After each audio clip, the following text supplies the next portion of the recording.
더 뉴스 2부 시작합니다. 한국은행 금융통화위원회가 기준금리를 한꺼번에 0.5%포인트 올리는 빅스텝을 두 번째로 단행했습니다. 이로써 기준금리는 3.0%가 돼서 10년 만에 3%대로 올라섰습니다. 국제통화기금 IMF가 내년 세계 경제 성장률 전망치를 낮추면서 우리나라 성장 전망치도 2%로 또다시 내렸습니다. IMF는 아직 최악은 오지 않았다면서 내년 경기 침체를 경고했습니다. 정진석 국민의힘 비상대책위원장은 북한이 7차 핵실험을 강행하면 9.19 군사합의는 물론 한반도 비핵화 공동선언까지 파기해야 한다고 주장했습니다. 이재명 더불어민주당 대표는 일본 해상자위대가 참여한 연합훈련을 거듭 비판하며 친일 공세를 이어갔습니다. 미국 정부는 한반도의 전술핵 재배치 논란에 대해 한반도 비핵화가 목표란 점을 거듭 강조하면서 부정적인 입장을 내비쳤습니다. 북핵 문제는 여전히 외교적 해법이 가능하다고 믿는다며 북한과의 조건 없는 대화 의지도 재확인했습니다. 러시아가 우크라이나 전역에 대한 무차별적인 대규모 공습을 계속하고 있습니다. 핵무기 사용 우려가 커지면서 북대서양 조약기구 나토는 핵 억지 연습을 실시하기로 했습니다. 갑자기 쌀쌀해진 날씨로 독감 환자가 늘고 있는 가운데 오늘부터 75세 이상 고령층에 무료 독감 예방접종이 시작됐습니다. 코로나19 신규 환자는 주말 휴가가 사라지면서 다시 3만 명대로 늘었지만 전주 대비 감소세를 이어갔습니다. YTN 김영수입니다.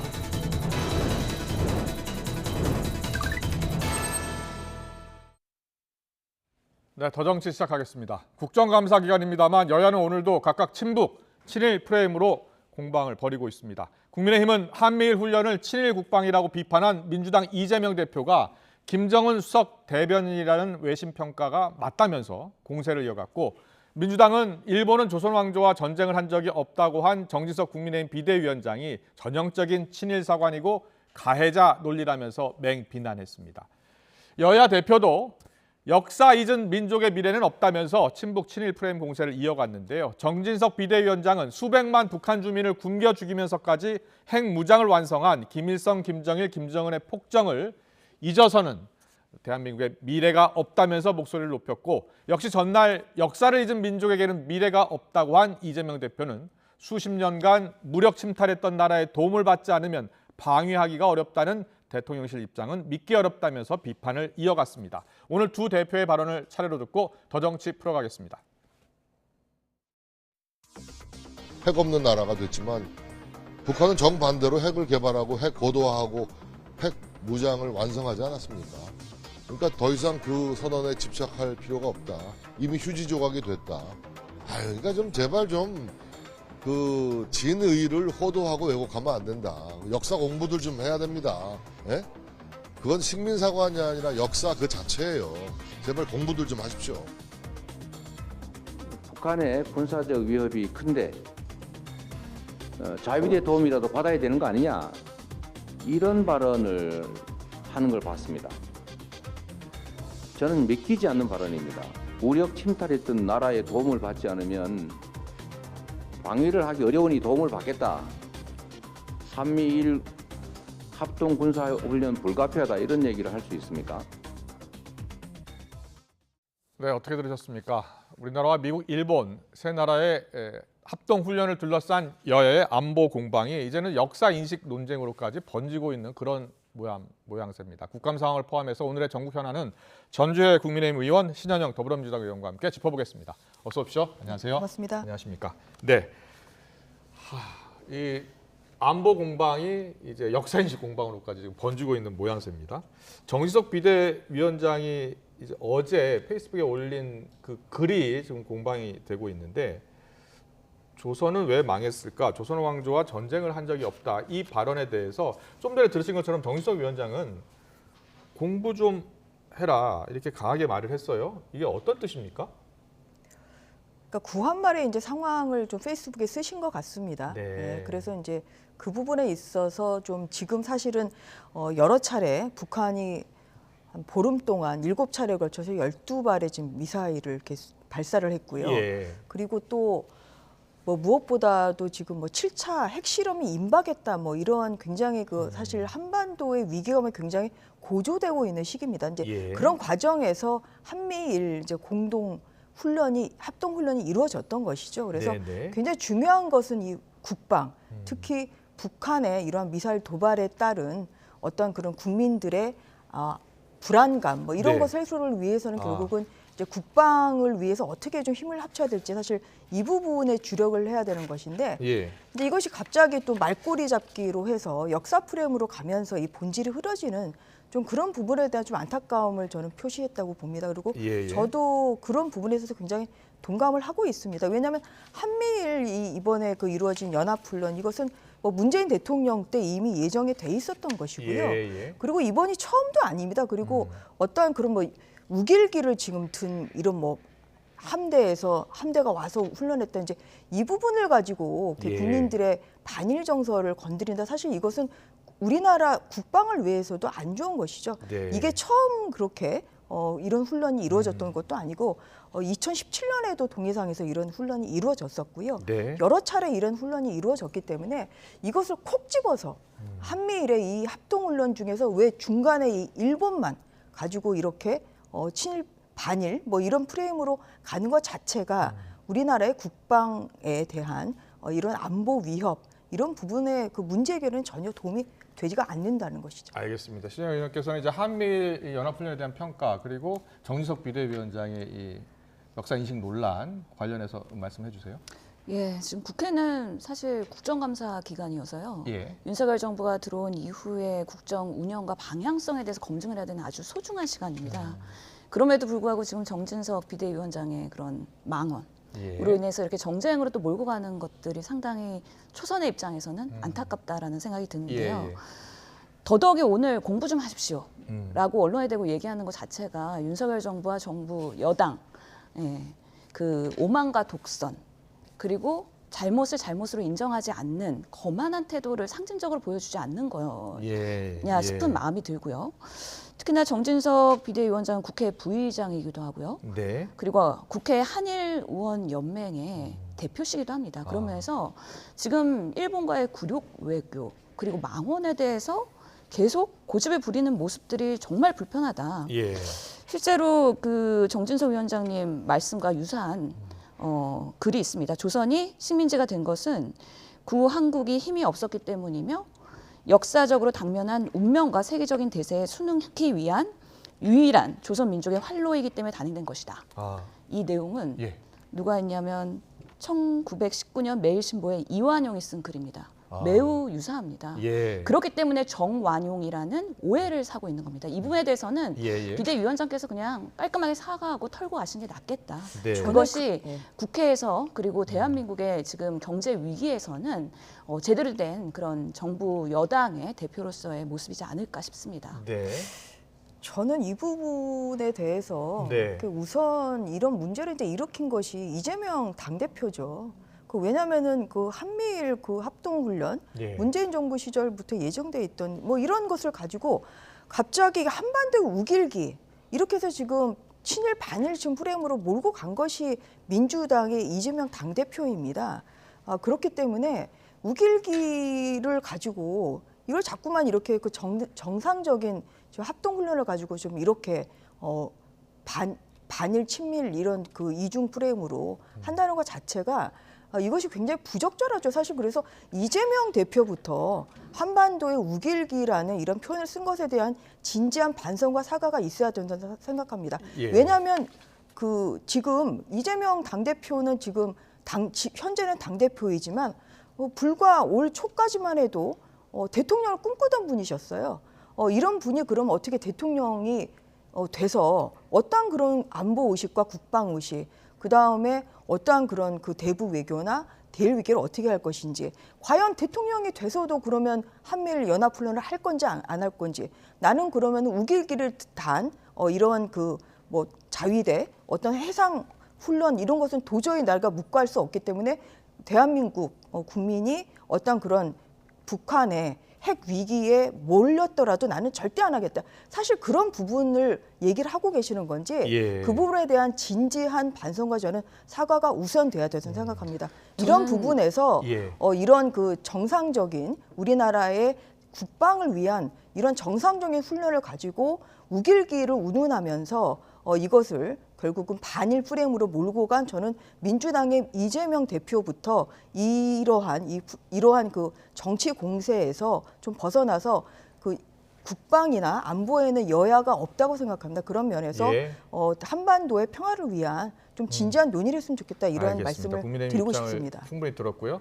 자, 민주당 입장에서는 또 이재명 대표 입장에서는 왜 이 한미일 훈련이 문제가 있는 것인지 이야기를 좀 들어야 할 것 같거든요. 예. 네, 저는 우선적으로 윤석열 정부가 들어올 때 국민들이 네. 윤석열 대통령을 선택할 때는 안보와 외교에 대한 그런 기대감이 있었을 거라고 예, 생각이 듭니다. 예. 하지만 후보 시절부터 선제 타격 운운하면서 사실은 북한과의 관계를 강대강으로 가져갔죠. 그런 면에서의 과연 윤석열 정부의 외교와 안보의 전략이 있느냐. 네. 이런 것을 지금까지 가져온 그 강대강의 모습에 대해서 국민들을 상당히 하게 만든 것이 예. 사실은 이 정권인데 그럼에도 불구하고 지금 국민의힘은 야당에 대한 그런 습성을 못 버린 것 같아요. 이제는 책임 있는 여당입니다. 그러면 제발 좀 민주당 탓하거나 민주당 때문에라는 얘기 안 했으면 좋겠어요. 책임 있는 모습을 보여야 된다고 생각하고요. 한미일 군사훈련 예전에도 했습니다. 네. 뭐 박근혜 그리고 이명박 때도 했었고요. 예. 하지만 이번에 한미일 군사훈련은 좀 질적으로 다른 것이죠. 네. 특히나 이 전파, 주파 등에 대한 그 동해상의 그런 공유까지 돼야 되는 깊은 그런 공동 훈련이기 때문에 일본이 지금으로서는 독도도 우리 땅, 그리고 위안부 문제에 대해서도 인정하고 있지 않고 또 동해를 일본해로도 인정하지 않고 있는 이런 국민의 일본에 대한 정서를 감안한다면 네. 보수 정권에서도 한미일 연합 훈련에 대해서 지금까지 이렇게 깊게 공동 훈련은 한 적이 없습니다. 예, 예. 정말 그것이 필요하다고 하면 윤석열 대통령께서는 국민들한테 지금이 얼마나 위험한 시기이고 이것이 왜 필요한지에 대해서 진정성 있게 소통하시면서 설득하셔야 되는데 그런 것 없이 이렇게 졸속으로 한다? 그러면 당연히 국민들께서 용인하기 어렵다. 네. 이런 면에서의 일본이 지금 대한민국에 한 발 한 발 들어오면서 결국에는 안방까지 차지하는 그런 뭔가 작전과 그런 본인들의 자국에 대한 그런 이기주의를 가지고서는 지금 군사훈련까지도 인정을 받으려고 하는 모습이 있지 않습니까? 예, 예. 특히나 이런 그 자위대를 우리가 공식으로 인정을 할 수가 있겠습니까? 그렇게 하기 어렵습니다. 이 한미일 군사훈련이 필요하다면 대통령께서 뭐 지금 소통을 하시고 설득을 하시고 특히 야당에도 양해를 구하면서 같이 안보를 공동 대응하자라는 모습을 보여야 되는데 그렇지 않다라는 면에서 문제 의식을 가지고 있다는 말씀을 드리겠습니다. 지금 이제 민주당의 말씀을 들으면 네. 네, 우리는 한미일 군사훈련 반대에 지금 이런 입장이신 것 같아요. 그런데 앞서 말씀드린 대로 이 한미일 훈련은 예. 이것은 문재인 정부 때 일단 합의했다는 말씀을 드립니다. 네. 그러면은 민주당은 문재인 그 대통령이 한 그것마저 지금 부정을 하는 것이냐 하는 이제 이런 그 질문을 다시 네. 한번 드릴 수밖에 없는 것이고요. 그리고 지금 어떤 일이 있었냐면 10월 4일에 그 지금 중거리 탄도 미사일이 결국 일본 열도를 넘지 않았습니까? 지금 이런 상황입니다. 그래서 일본이 굉장히 또 비상 상황이 된 것이죠. 예. 그리고 또 뭐 그것에 대해서 이제 유엔 안보리 뭐 규탄 결의를 진행하려고 해도 중국과 지금 러시아 반대 때문에 되지 않고 있는 상황입니다. 예. 그렇기 때문에 여기에서 가장 중요한 것은 결국은 일본을 위한 이런 합동훈련이 아닌 것이죠. 이것은 네. 우리나라의 안보와 안전을 위한 이런 합동훈련을 좀 하는 것을 가지고 이것을 마치 일본을 위한 것이다. 이렇게 폄하 발언하는 것은 이것은 좀 온당치가 않는 것이고요. 네. 결국은 이 문재인 정부 때 합의했던 이 한국, 미국, 일본 그리고 이제 윤석열 정부는 또 뭐 일본이나 그 미국과의 이러한 또 동맹 강화도 강조를 하고 있기 때문에 네. 그런 면에서 이게 어떻게 매번 그런 군사훈련 할 때마다 무슨 뭐 민주당의 그런 동의를 얻어서 해야 되는 거냐 그것은 아니라고 생각합니다. 그렇기 때문에 지금 얘기하고 있는 그 민주당의 이러한 그 반대는 결국은 반대를 위한 반대이고 오히려 이 한미일 정상적인 훈련을 가지고 그 본인들의 어떤 정치 공세, 어떤 반일 프레임으로 좀 이용하려는 이런 것이 있기 때문에 좀 이러한 부분은 좀 지양해야 된다 그런 말씀 다시 이재명 한번 대표의 드리겠습니다. 이재명 대표 오늘 그 이야기 들어보면은 국가를 지키는 것은 이제 스스로 대한민국이 스스로 해야 된다. 그리고 무력 침탈했던 나라의 도움을 꼭 받아야 하냐 이런 취지로 이야기를 하더라고요. 그러니까 국방력 1위인 미국하고 국방력 6위인 우리나라가 한미 동맹을 하면 구태여 일본을 끌어들일 필요가 있느냐, 자유대를 인정할 필요가 있느냐 이런 생각인 것 같아요. 예, 실제로 우리나라가 세계 6위의 국방력을 예. 갖고 있고 한미 동맹을 유지하고 있기 때문에 우리가 자체적으로 대응할 수 있는 부분 그리고 미국과의 그런 관계를 공고히 네. 하면서 대응할 수 있는 부분은 해야 되는 거고요. 한미일 자체 부분을 저희가 공동 훈련을 반대하는 건 아니고 예. 그 방식과 질적인 부분 그리고 위치에 대한 부분 예. 그리고 그것을 하는 과정에서의 절차에 문제가 있다. 특히 이런 배경에는 지난 윤석열 대통령이 외교를 갔다 오고 나서 예. 실제로 일본의 총리를 만나는 과정에서의 굴욕 외교가 있지 네. 않았습니까? 그런 방식으로의 외교 전략이 결국에는 일본을 대하는 부분, 이 부분이 굴욕적으로 가고 있다. 네. 그런 것들의 일환은 아니냐. 이런 부분에서 얼마나 충분히 검토하고 있느냐. 결국에는 외교 전략이 충분히 있는 것이냐에 대한 문제 제기를 하고 있는 거라고 알겠습니다. 말씀드리겠습니다. 이재명 대표의 발언 수위를 저희가 좀 요약해서 정리를 해드렸는데 10월 7일, 10월 10일, 10월 11일 발언의 수위가 갈수록 높아지고 있습니다. 근데 처음에는 극단적 친일 국방이다라고 표현했다가 이제 우길기가 다시 한반도에 걸릴 수 있는 날이 올 수도 있다. 그리고 이제 안보 자해행위다. 그리고 종북물이 친일파 행태와 똑같다 이런 표현을 썼는데요. 이와 관련해서는 여권에서는 이재명 대표의 이 친일 프레임이 결국 본인의 사법 리스크를 피하고 국면 전환을 위한 것이라는 그런 주장이 나오고 있고요. 야권에서는 정진석 위원장의 발언에 대해 사과가 필요하다라는 목소리가 나오고 있는데요. 직접 듣고서 이야기 더 풀어가겠습니다. 저는 이재명 대표와 민주당이 하는 것을 보면서 역시 김정은의 수석 대변인이라고 하는 외신의 평가가 맞구나 그런 생각이 듭니다. 이재명 본인에 대한 리스크, 그러니까 사법적 리스크가 있죠. 실제로 많은 증거들이 자꾸 속속 드러나는데 그게 뭐 무서우니까 어떻게든지 예봉을 피하기 위해서 국면 전환을 하고 싶긴 하겠지만 그렇다고 하더라도 국가의 안전보장 문제를 정치 장사의 수단을 써서는 안 된다.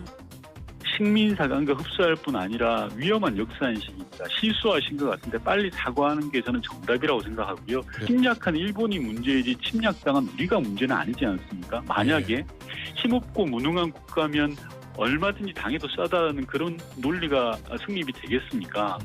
심지어 아직 일본은 위안부 문제 등 제대로 된 사과조차 하지 않고 있지 않습니까? 이재명 당대표의 발언은 그런 취지에서 봐주셨으면 하고요. 네, 차기 당권자로 거론되는 김기현 의원, 이 대표가 김정은 위원장의 수석 대변인 아니냐라는 외신의 평가가 맞는 것 같다 이런 비판했습니다. 어떻게 들으셨어요? 저는 이제 그 전에 아까 이제 그 나온 그 발언에 대해서 조금 더 예, 제가 좀 반론을 말씀하실 제기를 수 있습니다. 하면 사실 한미는 공조 훈련은 괜찮아. 예. 그런데 일본은 안 돼. 지금 이게 이제 이재명 당대표의 지금 그 생각 아닙니까? 예. 이것은 저는 정말 국제 정세에 무지한 것이라고 생각합니다. 왜냐하면 지정학적으로 한국과 지금 미국 사이에 일본이 있기 때문에 예. 미국이 어떤 그 한반도에 어떤 그런 위기 상황이 와도 바로 올 수가 없어요. 이것은 예. 당연히 지정학적으로 일본의 도움이나 아니면 일본이 중간에 들어갈 수밖에 없는 그런 상황이거든요. 네. 그런데 이런 지정학적인 위치나 국제 정세를 전혀 무시하고 이런 그 뭐 어떤 그런 우리나라의 뭐 반일 정서를 건드리면서 일본은 안 돼. 이것은 굉장히 스스로 정말 국제 정세에 무지하거나 네. 아니면은 그 부분을 아예 그냥 알면서도 모르는 채 오히려 반일 정서를 건드린다. 이런 면에서는 일국의 그 야당 대표라고 하더라도 이것은 굉장히 무책임하다. 저는 그런 말씀을 드리는 것이고요. 예. 그다음에 이제 두 번째로는 이 지금 계속 이제 왜 독도 그 영해상에서 있는 지금 이 얘기를 하고 있는데 이것은 공동 안보 위협이 있는 곳에서 당연히 훈련할 수밖에 없습니다. 서해안에서 하겠어요? 어디서 합니까? 그럼 당연히 이것은 그 한국과 일본의 이러한 공동의 위협 지역이 동해이기 때문에 동해에서 하는 것이고 그래서 이건 너무나 자연스러운 것인데 지금 거기에서도 그 이번에 열린 데가 그 무슨 독도가 아니라 독도를 벗어나 어떤 영해에서 좀 열린 것인데 그런 것까지 좀 문제 삼는 것도 이것은 예. 오히려 이런 좀 그 국방 부분에 대해서 잘 모르신다 이런 생각이 앞서 들고요. 말씀하신 취지하고 네. 비슷한 내용인 네. 것 같고요. 일단 김기현 의원이 이 그리고 이제 대표가 김정은 그러다 수석 대변인. 예. 그러니까 결국은 이 한미일 공조가 제대로 안 되면 제일 좋아할 사람이 당연히 북한이라는 지금 그런 말씀이죠. 왜냐하면 예. 이게 한미일이 결국은 합쳐서 어떠한 그런 북한의 뭐 핵이랄지 뭐 이러한 국방적인 그런 한반도의 위기를 지금 오히려 고조를 좀 시키는 것을 막기 위해서는 사실 한미일 공조가 지금 굉장히 예. 시급한데 이제 이것을 가지고 지금 하지 말아라.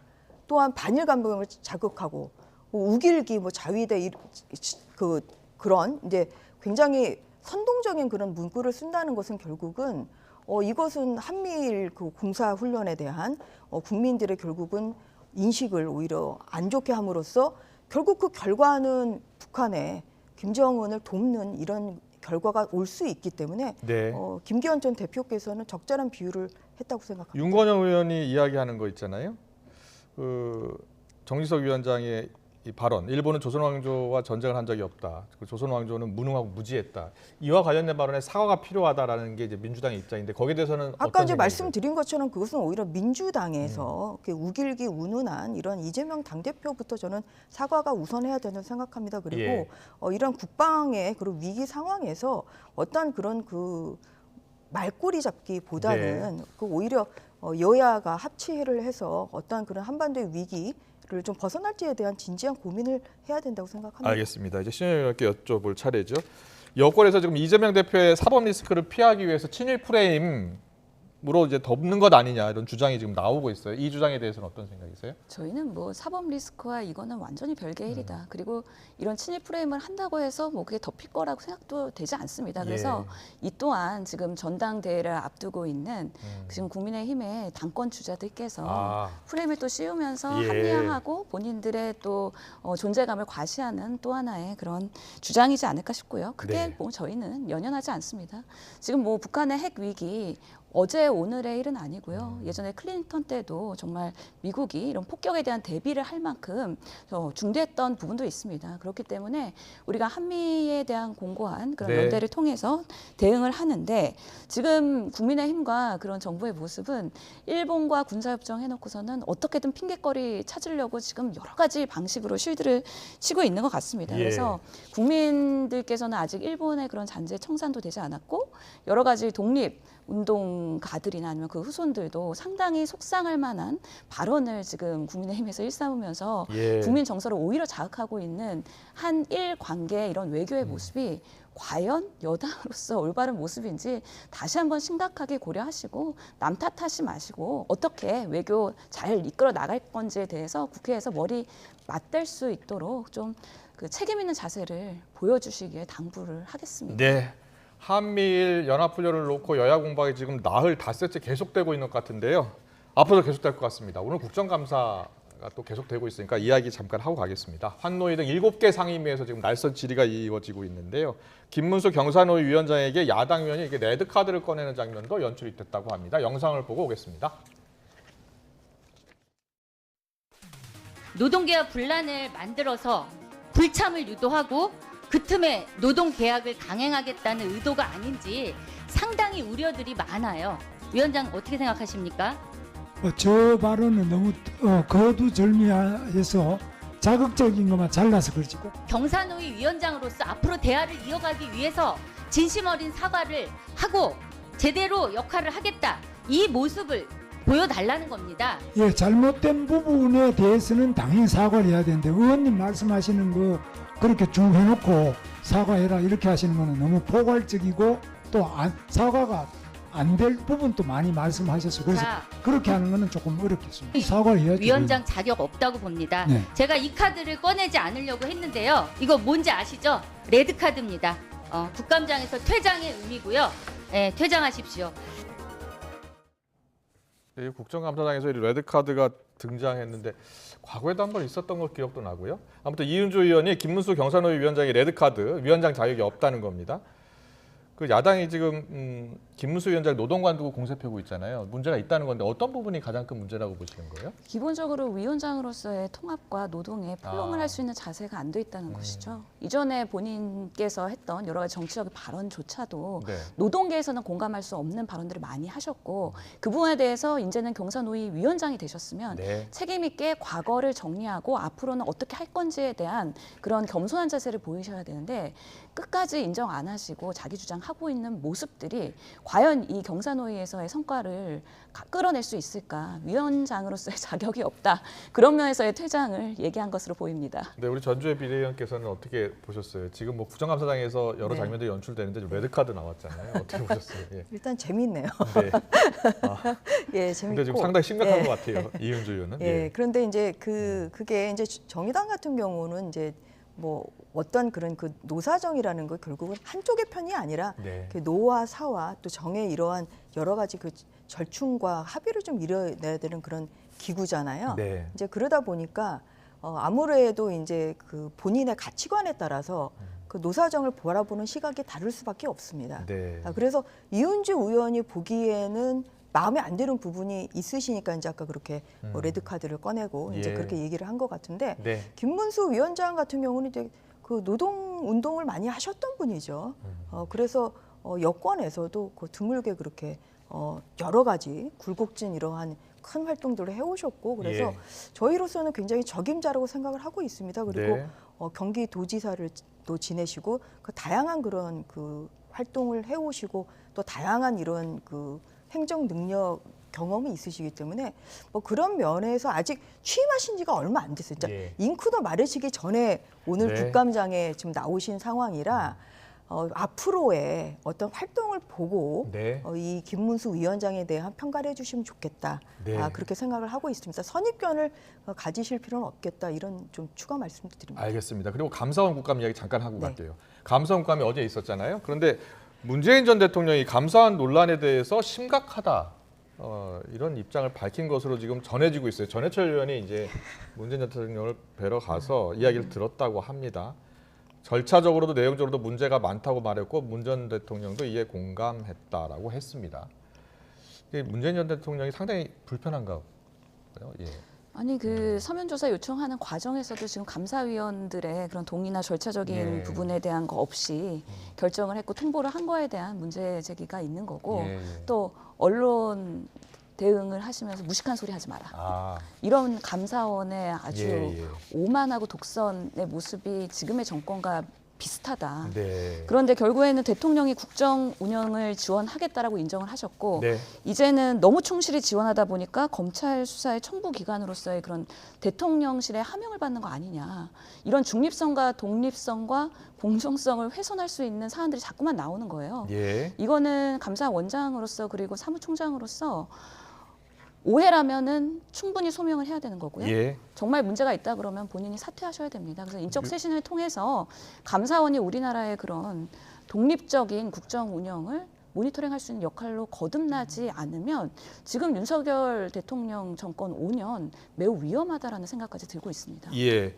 근데 이거 감사는 유병호 사무총장 또 대통령실 이관섭 국정기획수석 공수처에 고발하기로 했잖아요. 민주당이 좀 고발한다는 방침을 세웠어요. 네. 네, 여기에 대해서는 어떤 생각이세요? 일단 저는 그 문재인 대통령께서 뭐 심각하다고 얘기하시는데 본인이 그 현실 인식이 굉장히 심각하신 것 같습니다. 예, 예. 어떤 그 점에서요? 왜냐하면은 이게 전직 대통령에 대한 서면 조사가 이번이 처음이 아니거든요. 그것도 물론 응하시진 않았고. 예. 근데 이게 이제 무례한 짓, 굉장히 무례하다 이렇게 네. 무슨 조선왕조 실록을 보는 것 같아요. 예. 이제 그런 말씀을 하셨고 지금 뭐가 심각합니까? 제가 가지고 왔어요.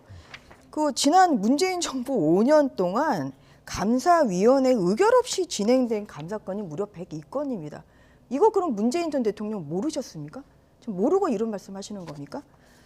박 전 대통령에 대한 감사 역시 감사위원회 의결 없이 이루어졌습니다. 이 부분이요. 그럼 본인은 지금 무슨 말씀을 하고 계신지 모르겠어요. 그 이명박 전 대통령에 대한 그 4대강 감사 이게 지금 문 대통령의 하명 지시를 해서 내려진 거죠. 왜냐하면 2017년 5월 22일에 그러니까 취임하고 12일 만에 4대강 다시 감사해라 정책 감사해라 이렇게 지시를 하셨어요. 그래서 거기에 따라서 이거 보십시오. 대통령 지시하니까 바로 부다닥닥 해가지고 이것도 마찬가지로 위원회 의결 없이 이루어진 이 감사거든요. 이렇게 예. 본인이 지금 대통령인 시절에 이렇게 전직 대통령에 대한 서면 조사, 그리고 또한 관련 감사 다 감사위원회 의결 없이 이루어졌고요. 이렇게 이루어진 의결이 지금 102건이나 됩니다. 그런데 뭐가 하명이고 지금 뭐가 그러면은 뭐 심각한 일인지 구체적으로 말씀을 해주시면 저희가 하나하나 진짜 반박하고 싶습니다. 그래서 이 부분에 있어서는 이것은 정말 그 적반하장격의 예. 이런 반응이다 이런 말씀을 드리고요. 자꾸만 이게 하명을 얘기를 하시는데 그것은 절대 아니다. 문재인 대통령 시절에 지금 39건 그 감사위원회 나온 의결 관련해서 39번을 오히려 대통령실에 보고를 했습니다. 역대 정부 가장 많습니다. 지금 네. 그래서 그런 면에서 이것은 정말 정치 공세이다. 본인의 이 서해 공무원 그 피살 사건에 대한 책임을 면하기 위한 지나친 정치 공세이고 오히려 지금이라도 이 부분에 있어서는 잘못한 부분이 있으면 유감 표명하시면 좋겠다. 저는 이런 말씀을 꼭 드리고 싶습니다. 신현희 의원님. 예, 그러니까 저는 국민의힘 의원님들이 여당이 되시더니 열심히 쉴드를 쳐야 되는 여러 가지 데이터를 얘기하시면서 예. 뭐 두둔을 해야 되는 그런 어려움은 이해를 합니다. 그런데 지금 윤석열 대통령 정권 잡고 나서 이제 검찰의 수사, 그리고 감찰, 그리고 감사 여러 가지 창과 칼로 등 뒤에서 쑤셔대는 전 정권에 대한 그런 모습들을 국민들은 절대 공감하거나 달가워하지 않습니다.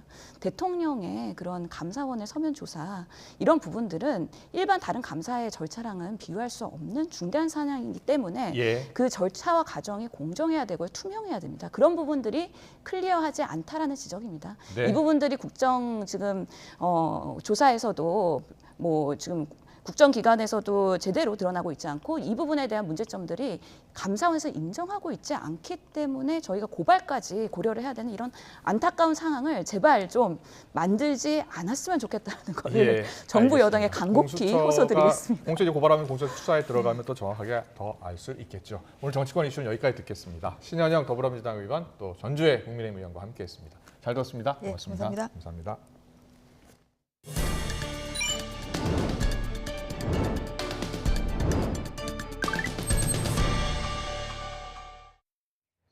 윤석열 대통령이 전술핵 재배치에 대해 여러 의견을 경청하고 있다고 밝히면서 이에 대한 관심이 커지고 있습니다. 핵에는 핵으로 대응한다는 최고 수준의 대북 억제 방안이지만 실현 가능성은 낮다는 목소리도 나옵니다. 신준명 기자입니다. 윤석열 대통령은 취임 이후 핵 확산 금지 조약 NPT 체제를 지킬 것이라며 전술핵 재배치에 선을 그었습니다. 하지만 최근 북한의 노골적인 전술핵 위협이 이어지자 강대강 맞대응 가능성도 배제하지 않았습니다. 공개적으로 입장을 표명할 수 있는 문제는 아니고 우리나라와 미국의 조야의 여러 의견들을 잘 경청하고 또 따져보고 있습니다. 전술핵 재배치는 미국이 가진 전술핵을 주한미군에 배치한 뒤 미국이 직접 운용하는 방안이 대표적인데 유사시 한국 공군의 전투기에 실어서 투하하는 북대서양 조약기구 나토식 핵공유 방안도 거론됩니다. 북한이 핵으로 남한을 공격하면 핵으로 반격을 받게 된다는 강력한 경고를 보내 북한의 핵 사용 의지는 물론 보유 의지까지 꺾는 효과를 기대할 수 있습니다. 이 자산에 대해서 두려워하고 있다는 얘기가 되는 것이고 이거는 사용할지 모르는 핵무기라는 그런 것 때문에 두려운 거예요.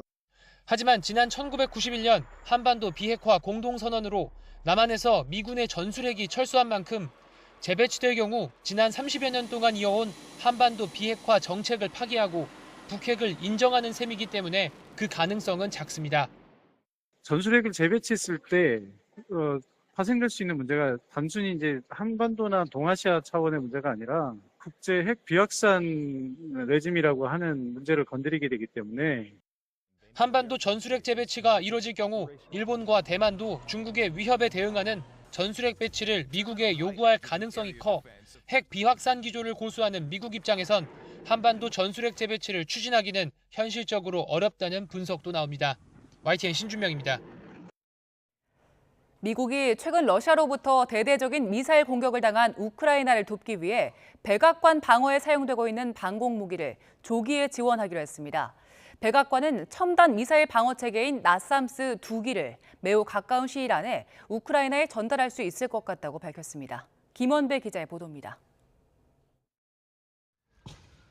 크림대교 폭발 사건에 대한 보복으로 러시아로부터 대대적인 공습을 당한 우크라이나의 볼로디미르 젤렌스키 대통령은 G7 정상들에게 방공무기 지원을 거듭 요청했습니다. Коли Україна отримає достатню кількість сучасних та ефективних систем ППО, ключовий елемент російського терору, ракетні удари перестануть працювати. 우크라이나의 방공 시스템 요청에 대해 미국 백악관은 첨단 지대공 미사일 방어 체계인 나삼스를 조기에 지원하기로 했습니다. 존 커비 미국 백악관 국가안보회의 전략소통조정관은 우크라이나에 나삼스 2기를 매우 가까운 시일에 전달할 수 있을 것 같다고 밝혔습니다. And so we're working hard to get them the first 2 of those NASAMS, and we think that we're on track to get those first 2 over there in the very near future. 사거리가 160km 이상인 나삼스는 방산업체인 노르웨이의 콩스베르그와 미국의 레이시언이 공동으로 개발했으며 미사일과 항공기를 모두 방어할 수 있습니다. 미국 언론에 따르면 나삼스는 2005년부터 백악관과 의사당 방어에 사용되고 있습니다. 앞서 미 국방부는 지난달 나삼스 2기를 올해 말까지 제공하고 장기적으로 6기를 추가로 인도하겠다고 밝혔습니다. 커비 조정관의 발언은 그 일정을 앞당기겠다는 의미로 해석됩니다. 미국은 12일과 13일 벨기에 브뤼셀에서 열리는 북대서양조약기구 국방장관 회의 기간 우크라이나에 대한 지원 등을 논의하는 우크라이나 지원그룹 회의에서도 방공무기 지원을 논의할 방침입니다. YTN 김원배입니다. 러시아가 우크라이나 전역에 무차별 미사일 공격을 가했지만 우크라이나의 미사일 격추율이 높은 편이었고 이 과정에서 러시아의 부정확한 미사일 공격이 드러났다는 지적이 나왔습니다. 미국 뉴욕타임스 신문은 우크라이나가 120여 개의 러시아 순항 미사일 중 66개를 떨어뜨렸다면서 방공무기가 구식이고 수량도 많지 않은 점을 감안할 때 격추율이 좋은 수준이라고 평가했습니다. 또 러시아의 보복 공격으로 우크라이나 전역에서 최소 19명이 사망하고 도시가 파괴됐지만 전쟁에서 많은 민간인이 희생되는 걸 고려하면 사망자 수는 적은 편이라고 설명했습니다. 이에 따라 러시아 무기의 질과 양, 그리고 러시아군의 능력에 대해 새로운 의문이 제기되고 있다고 덧붙였습니다.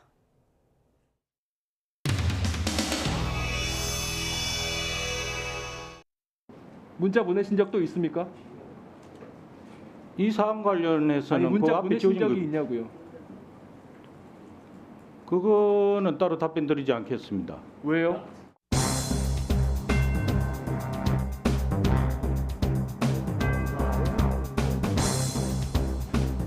제 문자에 대해서 논란거리를 제공해 드려서 송구스럽습니다. 그렇지만 그 소통은 정상적인 겁니다. 그 한 개 버벌이 방송에 안 나왔습니다만 전날 보도가 허위사실이라는 그 내용입니다. 그게 이틀간 연이어돼서 또라는 표현을 썼습니다. 지금 그 소통이 정상이라고 하면 공개하실 의향이 있으십니까?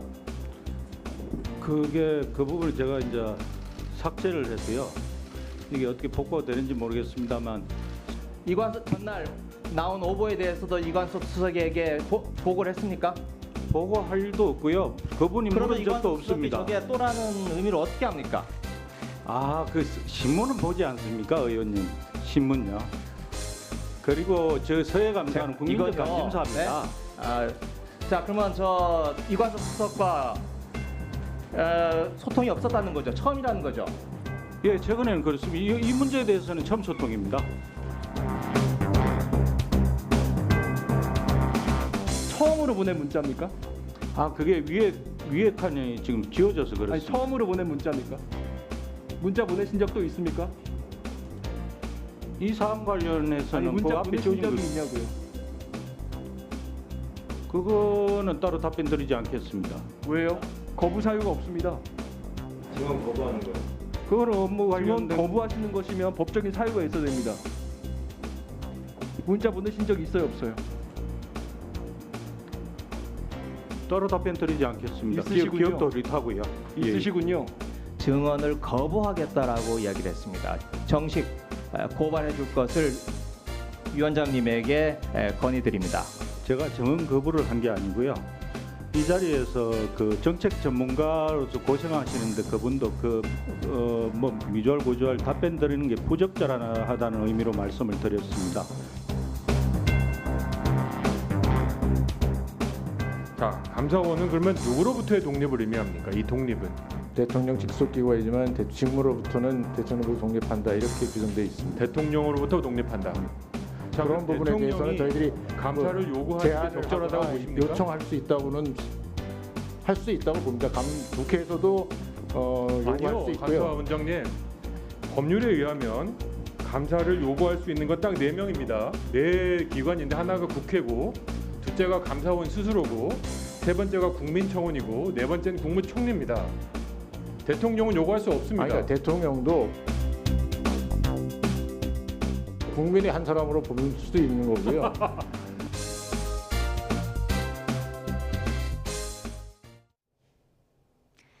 오늘 아침은 올가을 들어 가장 쌀쌀했지만 낮 동안 예년 기온을 회복하며 추위가 누그러졌습니다.